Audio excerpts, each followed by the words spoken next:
اعوذ باللہ من الشیطان الرجیم بسم اللہ الرحمن الرحیم۔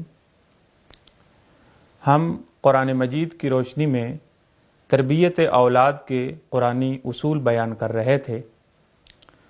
آج ہم جس موضوع کی طرف اشارہ کرنا چاہتے ہیں اور جس اصول کو ہم بیان کرنا چاہتے ہیں وہ یہ ہے کہ والدین کو چاہیے کہ وہ اپنے بچوں کو بہترین انداز میں واعظ و نصیحت کریں، انہیں اچھائی کی دعوت دیں، امر بالمعروف کریں، نہی عن المنکر کریں۔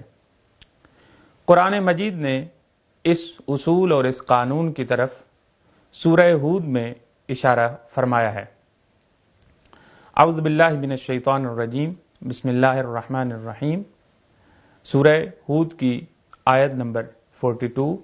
وَنَادَى نُوحٌ ابْنَهُ وَكَانَ فِي مَعْزِلٍ يَا بُنَيَّ ارْكَبْ مَعَنَا وَلَا تَكُن مَعَ الْكَافِرِينَ۔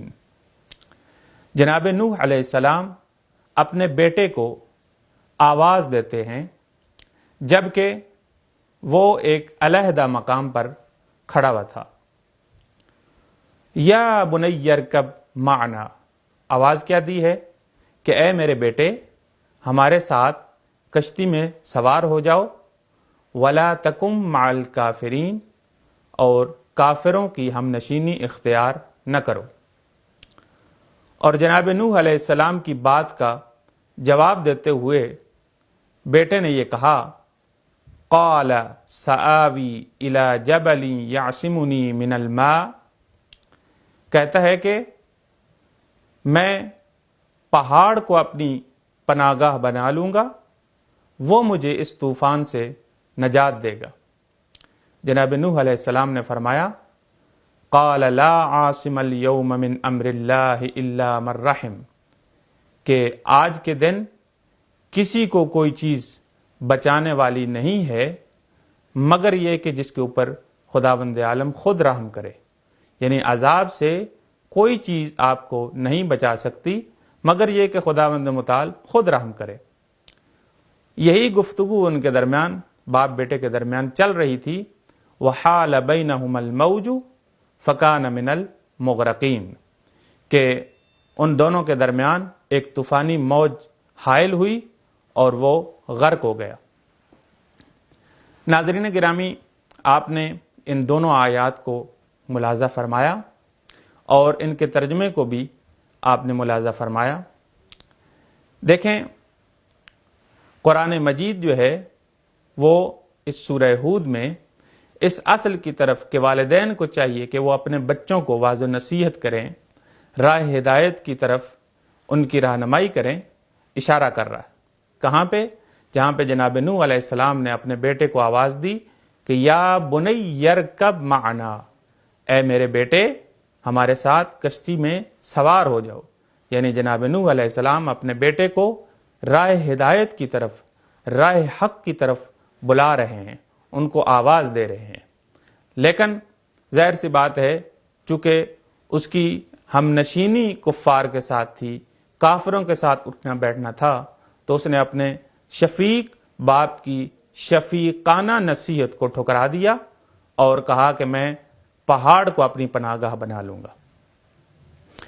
اس آیت میں ایک تو یہ بات ہم نے ثابت کی کہ قرآن نے اس بات کی طرف بھی اشارہ فرمایا ہے کہ والدین کو چاہیے کہ وہ اپنے بچوں کو واعظ و نصیحت کریں، اور ساتھ میں واعظ و نصیحت کا انداز بھی بتایا ہے۔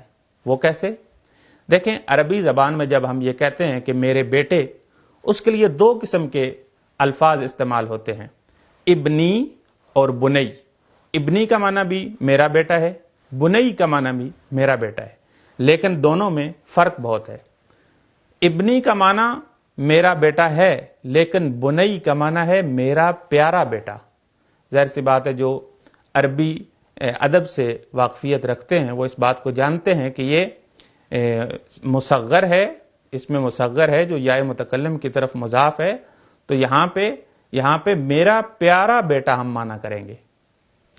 یہ پیارا بیٹا یعنی مطلب یہ ہے کہ اللہ کے نبی ہمیں یہ بھی بتا رہے ہیں کہ اگر آپ اپنے بچوں کو نصیحت کرنا چاہتے ہیں تو اپنا لہجہ جو ہے وہ شفیقانہ بنائیں، آپ کے لہجے سے شفقت پدری ظاہر ہو، معلوم ہو کہ واقعاً جو ہے آپ ایک اچھے انداز میں ان کو نصیحت کر رہے ہیں۔ یہ بھی ہم نے قرآن سے اس بات کا استفادہ کیا ہے۔ اور آگے چلتے ہیں دوسری آیت میں، کیا کہا جناب نوح علیہ السلام کے بیٹے نے؟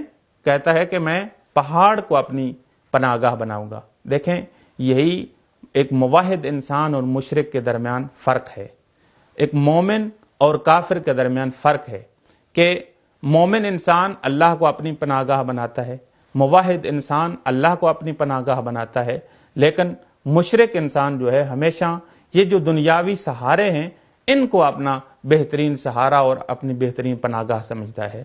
ہم بھی بعض اوقات یہی غلطی کرتے ہیں اپنی روزمرہ زندگی میں کہ بجائے اس کے خدا کو اپنی پناہ گاہ بنائیں جو کہ محکم ترین پناہ گاہ ہے، ہم جو ہے دنیاوی مقام کو، اپنے روابط کو، مال و دولت کو، ان چیزوں کو ہم پناہ گاہ بناتے ہیں، جبکہ ایک مومن انسان کو اپنے اللہ کی پناہ گاہ، اللہ کی پناہ میں جانا چاہیے اور اپنے لیے ماوا و ملجا جو ہے وہ خدا کو سمجھنا چاہیے، کیونکہ خالق کائنات کی قدرت اور اس کا امر جو ہے تمام امور اور تمام قدرتوں کے اوپر غالب ہے۔